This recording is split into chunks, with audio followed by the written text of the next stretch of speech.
There's a no-holds-barred trade war raging between China and the United States.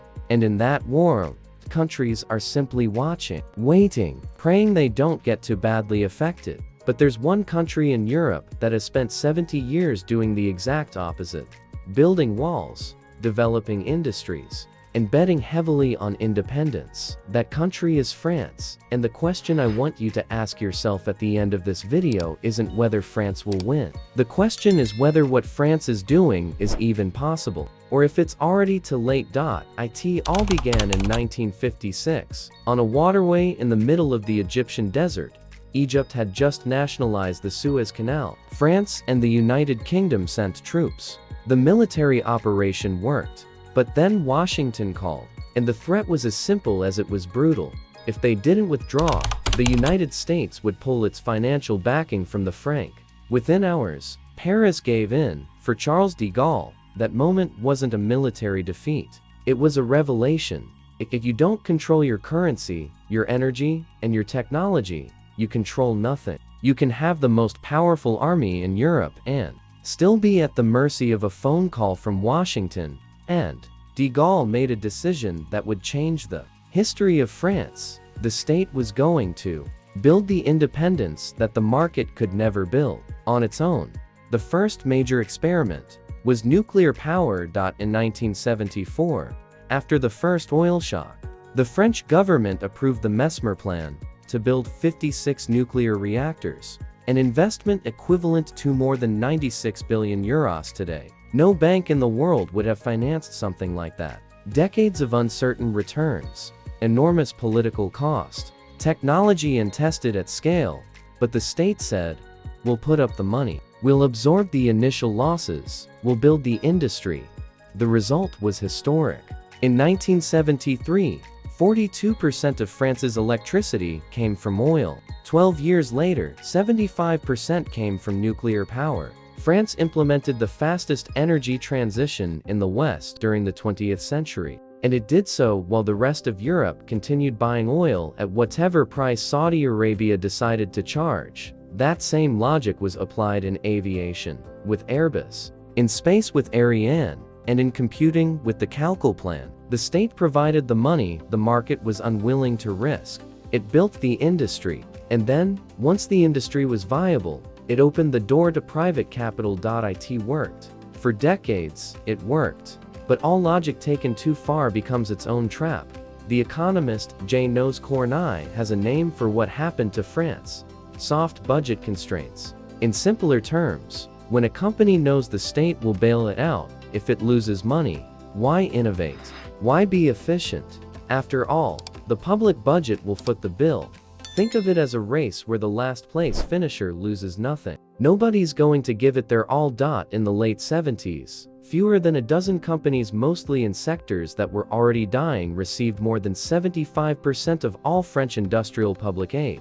The state was no longer funding the champions of the future. It was keeping the losers of the present on life support because they had enough political clout to demand it. And then globalization arrived. And the bill came due with interest. The 90s brought privatizations, the euro, and trade liberalization. State interventionism went out of fashion, and French industry crumbled. Not all at once, but slowly, year after year, sector after sector.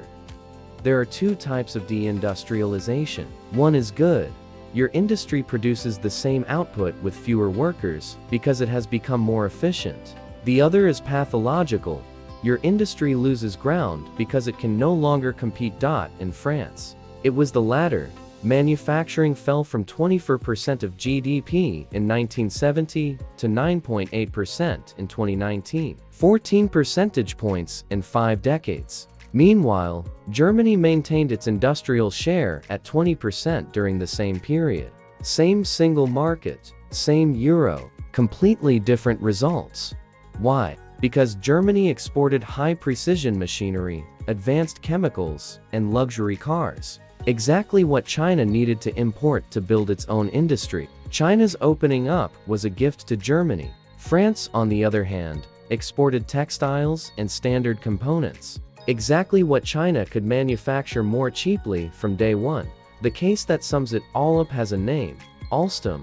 Alstom was the perfect symbol of French state capitalism. High-speed trains, nuclear turbines, electrical infrastructure, a champion built on decades of public investment. Then, in 2014, the US Department of Justice opened a corruption investigation, not under French law, under American law, applied to a French company, because at some point Alstom had used the dollar-denominated financial system. The threat of fines was enough to bankrupt the company, and Alstom's energy division ended up in the hands of General Electric, a national champion built with French public money, dismantled by American legal extraterritoriality. Macron was the economy minister at the time. He tried to block it, he couldn't, and he didn't forget it.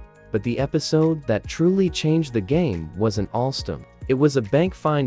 In 2019, BNP Paribas paid $8.973 billion to the US Department of Justice. The reason? Having processed transactions with Cuba, Iran, and Sudan. Transactions perfectly legal under French law, perfectly legal under European law, but illegal under American law. Because they were settled in dollars, therein lies the key. The dollar is not just a currency, it's a lever of control. Any transaction in dollars between companies from any country automatically falls under American jurisdiction. France had just learned firsthand that the global financial system had a switch, and that switch was in Washington. China, meanwhile, was building its own lever of a different kind, a manufacturing monopoly. In lithium-ion batteries, it controlled 50% of global production in 2015. By 2023, it had reached 76%, and Renault and Stellantis had staked their future on electric vehicles by 2030. The heart of that vehicle,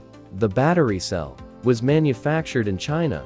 France was about to replace its dependence on oil from the Persian Gulf with its dependence on batteries from Shenzhen. The final blow came from across the Atlantic. In August 2022, Biden signed the Inflation Reduction Act, $369 billion in subsidies for manufacturing electric cars, solar panels, and batteries. But only if you did it on American soil. The effect was immediate. Renault froze expansions. Stellantis accelerated investments in Canada and postponed its restructuring in France, the country that for 30 years had accused Europe of distorting the market with industrial subsidies, had just implemented the most aggressive industrial policy in the Western world. That was the United States in 2022. Faced with this combination, the extraterritoriality of the dollar, the Chinese monopoly on batteries, American subsidies, and the energy crisis in Ukraine, France made a decision. The state had to return, but this time in a different way.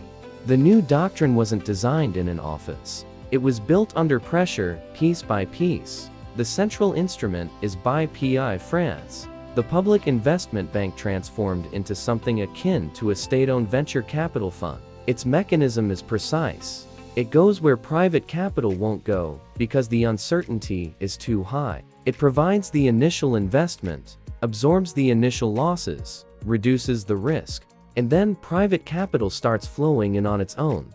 The critical difference from classical interventionism: there's no bailout guarantee. If the project fails, the state loses its investment. The incentive to be efficient doesn't disappear. France 2030, announced in 2021, is the most ambitious expression of this logic. 54 billion euros over 5 years, distributed across strategic sectors. It's not a Soviet-style 5-year plan with production quotas. It's an incentive architecture designed to get private money to go where the market alone would never go. The most visible result is Battery Valley in northern France. In 2017, it was one of the most oppressed areas in the country, scarred by the coal and steel industries. Today, it has 4 gigafactories under construction or already operational, with a capacity of more than 120 gigawatts per year. To give you an idea of the scale, that's enough to equip more than 1 million electric vehicles a year.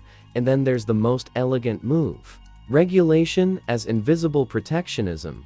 The WTO prohibits discriminatory tariffs. You can't charge Chinese products more than European ones. But France designed the voucher for buying electric vehicles using the carbon footprint of the entire manufacturing cycle as the criterion. A car manufactured with coal-fired electricity in China and transported by diesel ship for weeks has a radically larger footprint than one manufactured in France with low-emission nuclear energy. The regulation applies the same criterion to everyone. Its real effect: it excludes almost all Chinese production from the subsidy. Industrial protectionism in environmental language. Completely legal. For the first time in decades. Between 2017 and 2023, more industrial facilities opened in France than closed. But here lies the contradiction that no official statement mentions. France can build gigafactories and finance artificial intelligence startups. But without the semiconductors that come from Taiwan, and without the servers from Amazon, Microsoft, or Google where the AI models run, strategic autonomy is, to a large extent, an illusion. Europe produces less than 10% of global semiconductors, and exactly 0% of the chips below 10 nanometers, which are needed for the most advanced artificial intelligence. 90% of those chips are manufactured by a single company, TSMC. In Taiwan, the 2023 European Chips Act committed €43 billion to reach 20% of global production by 2030. The problem isn't just money. Building a state-of-the-art chip plant takes between 5 and 7 years, costs between $10 billion and $20 billion, and requires extreme ultraviolet lithography machines manufactured by only one company in the world, ASML, in the Netherlands. This bottleneck cannot be solved with more funding. In artificial intelligence, Mistral AI is the closest thing France has to a new national champion of the 21st century. Founded in 2023, valued at over €6 billion, with public participation. An extraordinary story, but Mistral's models run on NVIDIA chips and on data centers largely owned by Amazon, Microsoft, or Google. It's like building the best Formula One engine in the world, but needing another company to manufacture the chassis, the tires, and the track. And beneath all this lies a problem de Gaulle didn't have: the euro. When de Gaulle implemented the Mesmer plan, France used the franc. It could finance projects at rates the market would never accept. It could depreciate the currency to protect the construction industry. It could create money for projects no bank would finance. With the euro, that instrument disappeared. The European Central Bank responds to a price stability mandate for 20 economies simultaneously. It cannot design its monetary policy with French reindustrialization in mind, and the fiscal figures are unforgiving. Public debt exceeded 111% of GDP in 2023. The deficit reached 5.5, almost double the European limit. Debt service consumed €56 billion in interest that year. Every euro of France 2030 directly competes with that bill. The Flamanville EPR reactor was supposed to begin operations in 2012 at a cost of €3.3 billion. It came online in December 2024, 12 years late, at a cost of over €13 billion, 4 times the original budget. And that reactor was the feasibility demonstration for the 6 new EPR2 reactors that Macron approved to be built. If the first one cost 4 times more than planned, do the math for the entire program. And then there's Germany, the only contradiction France can't resolve alone. A genuine European industrial policy would require 2 things: mutualizing debt, that is, financing strategic projects with debt from everyone, not just individual countries, and coordinating investments instead of competing for them. Berlin is blocking both. In 2023, Germany announced its own €200 billion energy subsidy package without prior coordination with Brussels. Then France and Germany openly competed to attract Intel to their territory. Intel chose Magdeburg, €10 billion in German subsidies. 2 countries in the same single market using public money to fight over a single private investment. That's not European industrial policy. It's national industrial policy with the European flag. So, can France do it alone? The straightforward answer is no. No national program has the scale to compete symmetrically with superpowers that act as direct economic players. If you combine France 2030 and the German package, they barely approach the US Inflation Reduction Act alone. And China allocates the equivalent of 5% of its annual GDP to subsidies for strategic sectors, year after year. But the question is partially flawed. The alternative to coordinated industrial policy is not an efficient and free European market where everything runs itself. It is a European market where each country does what it can, competes against its neighbors, and collectively loses to China and the United States. France is right in its diagnosis. It has the most sophisticated tools it has ever had, and it has more European support than it has had in decades. What it lacks is time, scale, and the political consensus to implement everything simultaneously. France 2030 is a gamble that the analysis is correct, and that there is enough time for the results to materialize before the landscape definitively shifts. If it succeeds, it will be the first chapter of a reindustrialization that repositions Europe in the technological hierarchy of the 21st century. If it doesn't go well, it will be the final chapter in a long decline, carried out with the correct diagnosis, with the right tools, but without the necessary scale to change the outcome. There's something almost tragic about that, and something admirable as well. Do you think France can convince the rest of Europe to follow suit? Let us know in the comments. And if you find this kind of analysis useful, you know what a subscription is worth. Until the next video.